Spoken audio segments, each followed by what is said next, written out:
Greetings and felicitations, YouTube. Jarl of the Appian Way here, Appius Atius Rulus. I've got a replay for you. It's called I Put a Spell on You. It was submitted by Ratman, playing as the Empire, against a High Elf player. Let's see what there is to learn. Oh, look at this. Balthazar Gelt and 2 Inquisitors. This reminds me of some of that early Warhammer 1 meta. 2 Spearmen, no shields, 4 with shields. Those have XP chevrons, 3 Flagellants, 2 Crossbowmen, Demigryph Knight with Halberd, the Royal Altdorf Griffites, and a Great Cannon. It's an interesting pick. I mean, that's not one I would have thought of for the Empire. It's pretty reliant on a lot of small derpy infantry and some unreliable heroes, but a lot of power in the Royal Altdorf Griffites and the Demigryph Knights with Halberds and the Great Cannon. And the Elf player brought a lot of infantry. 3 archers, 4 White Lions of Trace with XP chevrons, 2 Spearmen, 2 Sword Masters of Hoeth, a Lore of Shadows mage, or is that... Oh, I think the High Elf mages are funny. I think they get their own spells.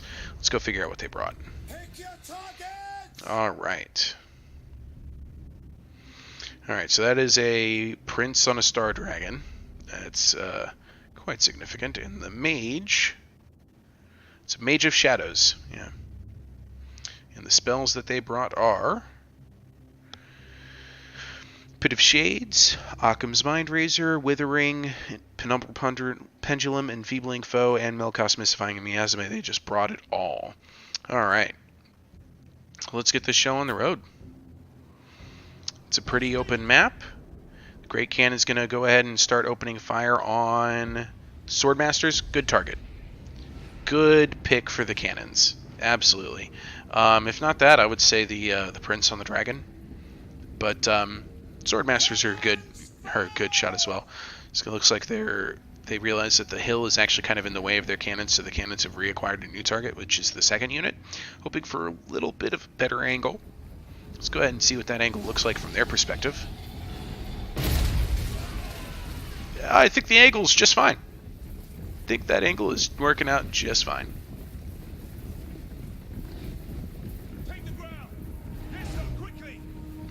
Actually, it looks like I was wrong. They've targeted the archers. Wouldn't have expected that one. So those, I would say that the infantry engagement is solidly in the hands of the High Elves. But with these Demigryph Knights and the Royal Altdorf Griffites, they're going to do a number on the Prince, but the Prince has no reason to come on down. And I think the archers are going to do just enough damage to the crossbowmen. What kind of work can the witch hunters get done? Uh-oh. And right away we have some White Lions of Trace breaking straight through the lines. They're going to get their crossbowmen back into the spearmen with shields. The spearmen are going to try and hold that. Wow, look at the damage that this White Lions of Trace have already taken. The Empire players he went ahead and did a bit of a checkered board formation, and look at that breath attack. Just nuked that flagellant. And the Demigryph Knights seem to have found the Mage of Shadows. I am master of shadow. Prepare for combat. Fight for France. Balthazar Gelt is over here, probably doing what he can to pull the armor off of these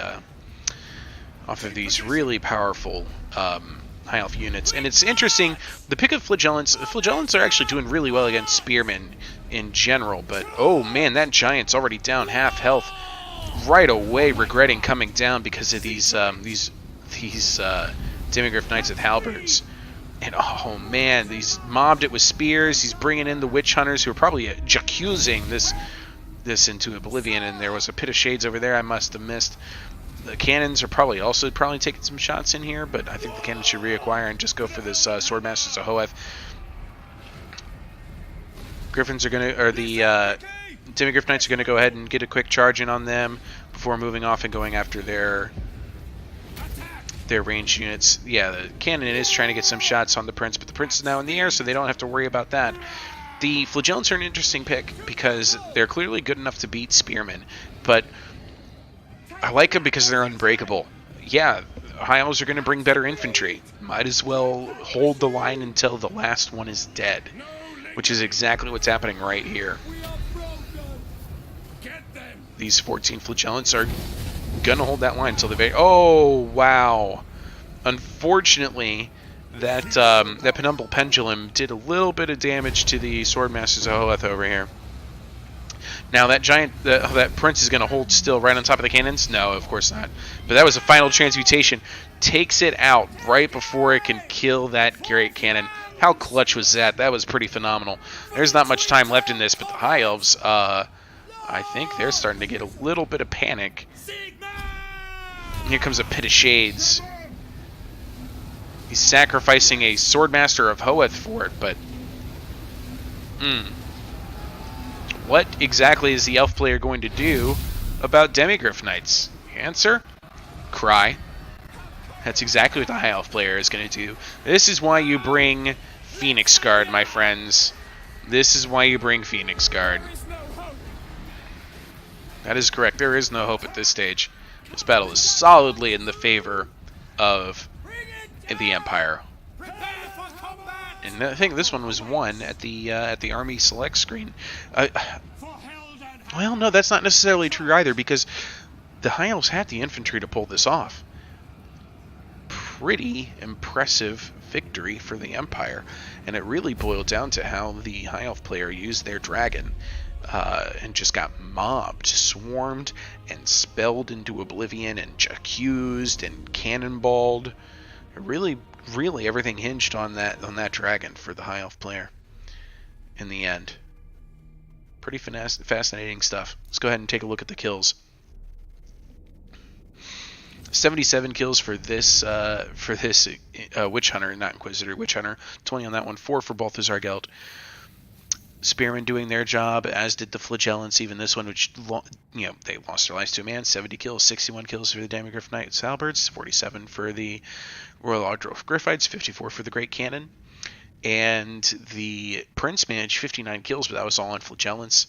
65 on that Swordmaster, 15 on that one, and the White Lines of Trace just not getting a hold of the Empire infantry as best as they could, because the Empire infantry was spread out. The High Elf player was trying to mob individual groups, but that left plenty of time for the other tools in Ratman's army to get the job done against that prince. And the Mage of Shadows, unfortunately, while it did get a lot of kills, I just don't think it was quite impactful enough. Anyway, interesting battle. Thank you for sharing that, and I hope to show you all many more. I'll see you later.